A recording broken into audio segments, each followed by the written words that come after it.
Ačiū profesoriau už labai įdomią paskaitą apie ilgaamžiškumą naujystės dalyviams.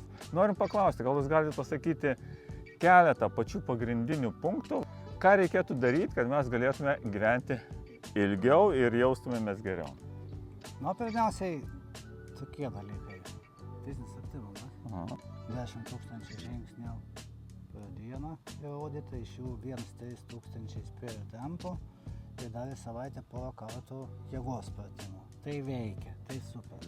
Antras super dalykas yra sveika idealioji mityba Viduržemio jūros dieta. Daržovės, jūros gėrybės.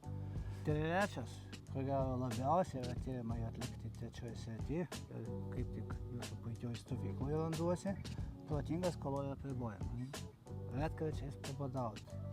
Nuo dienos iki savaitės išvalo ląsteles, sumažina uždegiminius procesus, pašalina persenusias ląsteles. Toliau įsiveržia dabartiniu metu nauji tyrimai apie miego naudas, nes miegas pilnavertis, sumažina stresą, miego metu autofagija veikia.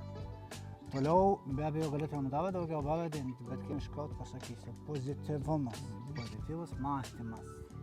Mažina stresą, mažina įtampą, galvos smegenys pradeda gaminti medžiagas, kurios taip pat kovoja prieš uždegimus.